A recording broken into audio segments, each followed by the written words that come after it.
इय्याक नअबुदु व इय्याक नस्तईन। शुक्रिया सर, मैं सबसे पहले तो शुक्रगुज़ार हूँ जनाब वज़ीर आज़म इमरान ख़ान साहब का, जिनकी हिम्मत, इस्तकामत, मफ़ामत और जुर्रत की वजह से आज पाकिस्तान तहरीक-ए-इंसाफ़ 2/3 अक्सरियत से पाकिस्तान की अवाम ने इलेक्ट की है। इसके बाद मैं ज़रूरी समझता हूँ कि बजट के पहलू पे आने से पहले जो पाकिस्तान तहरीक-ए-इंसाफ़ की ख़ातून वर्कर्स हैं, जो पाकिस्तान तहरीक-ए-इंसाफ़ की ख़ातून वर्कर्स नाहक पाबंद सलासल हैं, उनको अप्रीशिएट किए बग़ैर और उनके लिए आवाज़ उठाए बग़ैर, तो उनके ऑनर में मैं एक शेर पढ़ना चाहूँगा। अज आखां वारिस शाह नूं कित्थों कबरां विचों बोल, ते अज किताबे इश्क दा कोई अगला वर्का फोल। एक रोई सी धी पंजाब दी, एक रोई सी धी पंजाब दी, तू लिख लिख मारे वैन, अज लखां धियां रोंदियां तैनू वारिस शाह नूं कहण। उठ दर्द मंदां दिया दर्दिया, उठ दर्द मंदां दिया दर्दिया, उठ वेख अपना पंजाब, अज बेले लाशां विछियां ते लहू दी भरी चनाब। जनाब स्पीकर, इस ट्रिब्यूट में मैं ज़िक्र करना चाहूँगा बुशरा बेगम का, यास्मीन राशिद साहिबा का, आलिया हमज़ा साहिबा का, सनम जावेद साहिबा का, और उसके अलावा जितने भी पाकिस्तान तहरीक-ए-इंसाफ़ की ख़वातीन वर्कर्स हैं, जिनकी सेक्रीफाइस, जिनकी मफ़ामत और जिनकी जुर्रत की वजह से आज ये जमात यहाँ पे फस्तायत के हर हरबे को पार करके तो इस ऐवान की सबसे बड़ी जमात बन के मौजूद है। ये सब क्रेडिट इन ख़वातीन को जाता है। सर, कल लीडर ऑफ द ऑपोजिशन ने पूरे के पूरे बजट को 3.5 घंटे में डायसेक्ट किया। पहले बात सीरियसनेस की हो रही थी कि हुकूमती नुमाइंदे यहाँ पे मौजूद नहीं हैं। मैं ये गुजारिश करना चाहता हूँ कि कल जब डिफेंस मिनिस्टर साहब यहाँ पे मौजूद थे तो उन्होंने लीडर ऑफ द ऑपोजिशन की एक बहुत ही उम्दा डायसेक्शन ऑफ द बजट को जुगतबाजी के साथ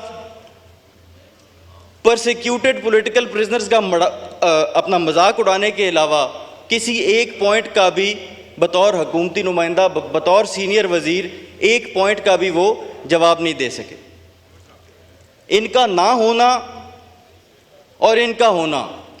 जनाब स्पीकर, हम इस बजट पे कंस्ट्रक्टिव बात करना चाहते हैं और कंस्ट्रक्टिव बहस करना चाहते हैं, और मैं बात तो मेन इस चीज़ पे करना चाहता हूँ जो हमने पाकिस्तान की मुआशी पॉलिसी को, ओवरसीज़ IMF को, अपने बैरूनी आकाओं को आउटसोर्स किया हुआ है।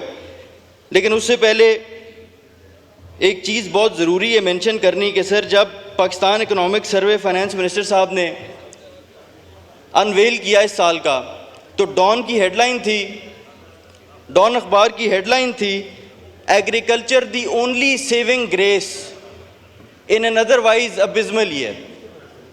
Agriculture was the only saving grace जिसने 6.25% की ग्रोथ रजिस्टर की।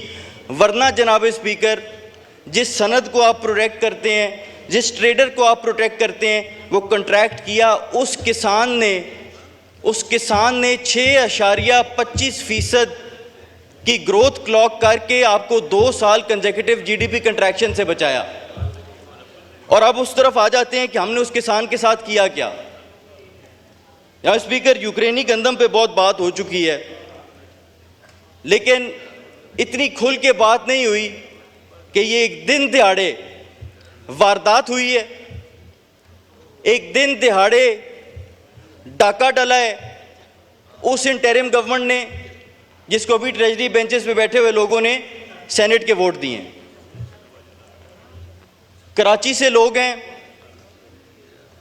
सेनेटर्स हैं, IPP के मेंबर हैं, जो वीट स्कैंडल के सबसे बड़े बेनिफिशियरी हैं। जनाब स्पीकर, इसमें जो एग्रीकल्चर आपका ज़्यादा ग्रो कर रहे हैं और सनद की जो कंसिस्टेंट आपकी लो ग्रोथ है, इसका असल मतलब ये है कि पाकिस्तान डी इंडस्ट्रियलाइज कर रहा है। जो कंसिस्टेंट हमारी मैन्युफैक्चरिंग स्लो या नेगेटिव ग्रोथ पोस्ट कर रही है। पाकिस्तान इस वक्त डी इंडस्ट्रियलाइज कर रहे हैं और उसकी वजूहात बहुत सारी होंगी। मैं उसमें से एक चीज़ पे सिर्फ बात करना चाहूँगा जो कि पाकिस्तान का मार्कअप रेट है। हम ये एक्सपेक्ट करते हैं मैन्युफैक्चरर से कि वो अरबों करोड़ों की मशीनरी मंगाए, वो रिस्क ले और फिर वो उस बचत में से 25 से 26% बैंक को दे दे, तो वो अपने बच्चों को मिट्टी नहीं खिला सकेगा। जनाब स्पीकर, उस पर टैक्स लगाने से आपका रेवेन्यू बढ़ेगा नहीं, वो बोरी बिस्तरा बंद कर देगा, आपका रेवेन्यू एक्चुअली कम होगा। ये चीज़ समझने की ज़रूरत है और हुकूमत को समझाने की ज़रूरत है। जिस तरह के लीडर ऑफ द अपोजिशन बात कर रहे थे कि जिन इकोनॉमिक हिटमैन ने ये बजट बनाया है, उनके साथ असल में तो ये बात करने की ज़रूरत है। और सर, एक मज़े की बात, 2023 में हमारे मौजूदा फाइनेंस मिनिस्टर बिजनेस रिकॉर्डर को एक इंटरव्यू देते हैं जिसमें वो कहते हैं कि हमें IMF को समझाना होगा कि हम महंगाई का मुकाबला ऊंचे इंटरेस्ट रेट से नहीं कर सकते। ये रिकॉर्ड पे है सर, 2023 का है। उस वक्त HBL के CEO थे, वो इस चीज़ को मान रहे हैं कि IMF की ये ऑर्थोडॉक्स पॉलिसी जो है ये पाकिस्तान पे लागू नहीं होती, क्योंकि पाकिस्तान प्रीडोमिनेंटली एक कैश इकॉनमी है। और इसको अब दुनिया के मशहूर तरीन इकोनॉमिस्ट भी इस थ्योरी पे आ गए हैं कि आप पहले एसरटेन करेंगे कि आपके मुल्क में महंगाई किस चीज़ की वजह से, फिर आप फैसला करेंगे कि आपने उसका मुकाबला किस तरीके से करना है। IMF की एक जनरल प्रिस्क्रिप्शन होती है।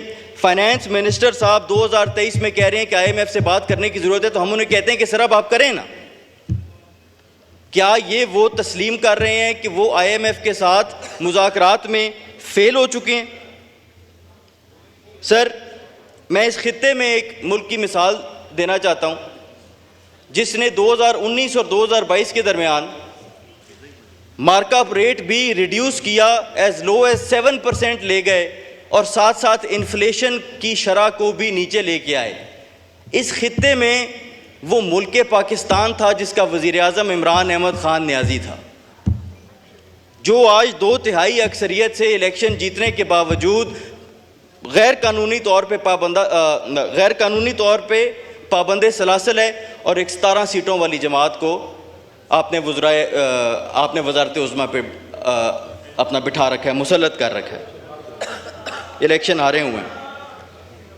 गुजारिश ये है जनाब स्पीकर कि 86% प्राइवेट क्रेडिट नीचे आ चुका है।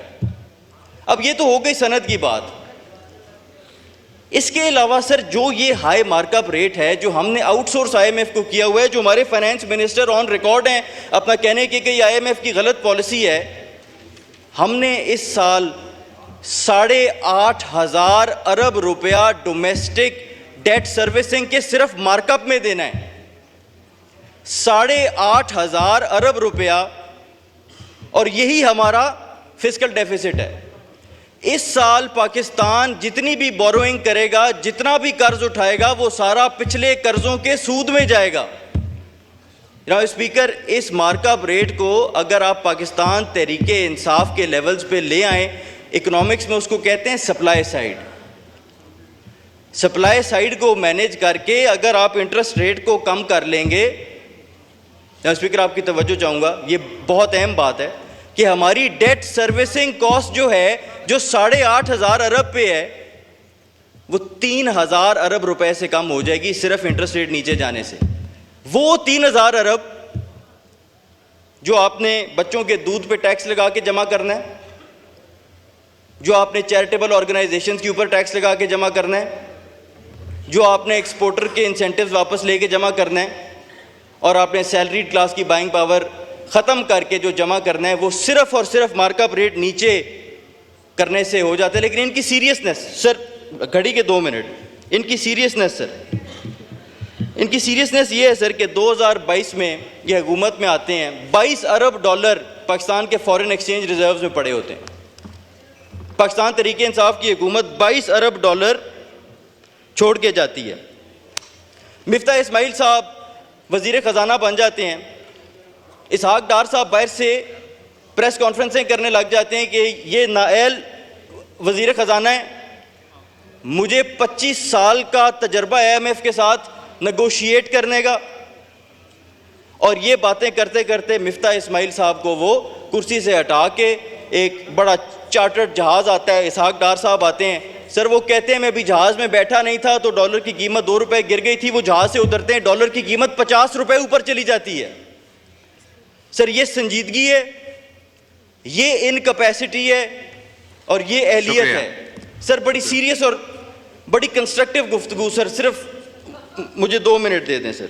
सब कंस्ट्रक्टिव गुफ्तगू करते हैं, हमें सब सारे ऑनरेबल मेंबर्स का एहतराम है, सब कंस्ट्रक्टिव करते हैं। आप वाइंड अप करें, डिसाइडेड है 10 मिनट्स। सर मैं सर वाइंड अप हो कर गए रहा हूं। प्लीज। मैं सर वाइंड अप कर रहा हूं, मैं वाइंड अप कर रहा हूं। इसहाक डार साहब ने वापस आके कहा कि IMF जहन्नम में जाए, मेरे पास प्लान बी है। IMF जहन्नम में जाए, पाकिस्तान को बेल आउट नहीं करता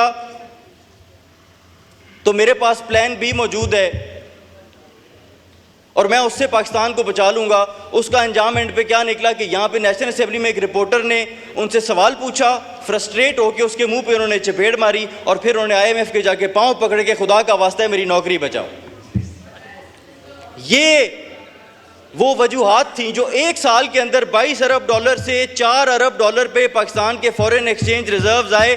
आज हमारा जाली वजीर आजम जगह जगह जाके उसको और कोई बात ही नहीं आती, वो कहते हैं मैंने पाकिस्तान को दिवालिया होने से बचाया है। शुक्रिया शुक्रिया जनाब शमशीर अली मज़ारी साहब। नहीं 12 मिनट हो गए। नहीं आपको मौका दिया वाइंड अप करने का, 12 मिनट हो गए। शुक्रिया, बहुत शुक्रिया। मज़ारी साहब।